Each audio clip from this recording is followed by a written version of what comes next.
சும்மா கிடந்த சங்கை ஊதி கெடுத்தான் என்ற பழமொழிக்கு ஏற்ப ஊருக்குள்ள கெத்தா சுத்திக்கிட்டு இருந்தவரை களி திங்க வைத்த இன்ஸ்டா பிரபலம் சல்மான் கான் இவர்தான். இன்ஸ்டா பயன்படுத்துபவர்களுக்கு கோயம்புத்தூர் மாப்பிள்ளை என்ற பக்கத்தை தெரியாமல் இருக்காது.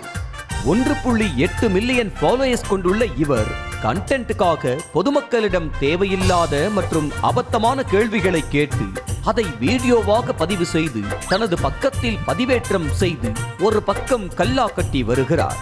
அந்த வகையில் இவர் கோவை ராமநாதபுரம் பகுதியைச் சேர்ந்த பாலகிருஷ்ணன் என்பவரிடம் அவர் கழுத்தில் அணிந்திருந்த தங்கச் சங்கிலியில் பதிக்கப்பட்டிருந்த புலி நகம் பற்றி கேள்வி கேட்டு அவரை சிறைக்கு அனுப்பி உள்ளார். கோயம்புத்தூர் மாப்பிள்ளை என்ற பக்கத்தில் வெளியான அந்த வீடியோ இணையத்தில் வைரலாகி வனத்துறையினர் கண்ணில் பட வசமாக சிக்கினார் பாலகிருஷ்ணன்.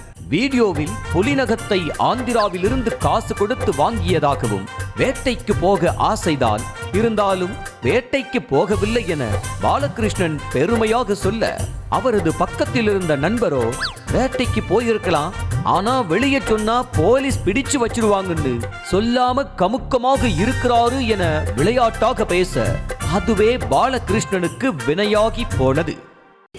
நான் வேட்டைக்கு போகல, வேட்டைக்கு போகலான்னு ஆசை இருக்கு. பட் அந்த அளவுக்கு இங்க மாதிரி ஒரு இடம் போனாலும் ஏன்னா போனா சொன்னா போலீஸ் பிடிச்சி உள்ள வச்சிருக்காங்க. அதனால வந்து வேட்டைக்கு போய் அடிச்சிருக்கலாம், ஆனாலும் வெளியே வந்து சொல்லிக்க மாட்டேங்கிறாரு சார். நீங்க ஃபேமஸ் ஆயிட்டீங்க சார், ரொம்ப ரொம்ப சந்தோஷம். எல்லாம் வீடியோவில் பேசியதை ஆதாரமாக வைத்து ராமநாதபுரம் பகுதியில் உள்ள பாலகிருஷ்ணன் வீட்டிற்கு சென்ற வனத்துறையினர் அவரது வீட்டில் சோதனை நடத்தி அங்கு பதுக்கி வைக்கப்பட்டிருந்த புள்ளிமான் கொம்புகளை பறிமுதல் செய்தனர்.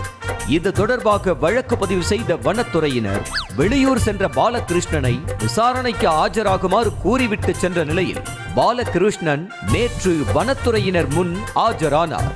அப்போது அவர் அணிந்திருந்த புலிநகம் பதிக்கப்பட்ட தங்கச் சங்கிலியும் பறிமுதல் செய்யப்பட்டது.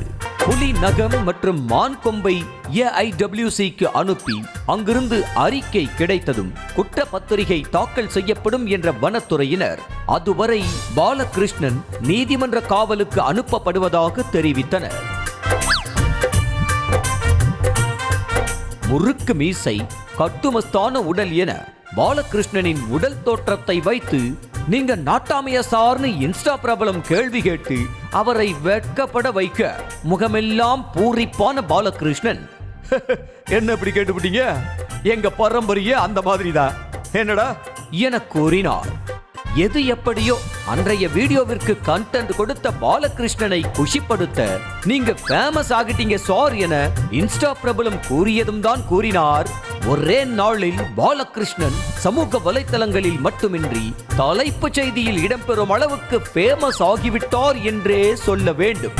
இதனிடையே வீடியோ போடுகிறேன் என்ற பெயரில் கோயம்புத்தூர் மாப்பிள்ளை தொடர்ந்து சர்ச்சை சம்பவங்களில் ஈடுபட்டு வருவதால் அவரது இன்ஸ்டா கணக்கை முடக்க வேண்டும் என்றும் சமூக ஆர்வலர்கள் கோரிக்கை விடுத்துள்ளனர். நியூஸ் தமிழ் செய்திகளுக்காக கோவை செய்தியாளர் பரிமலா.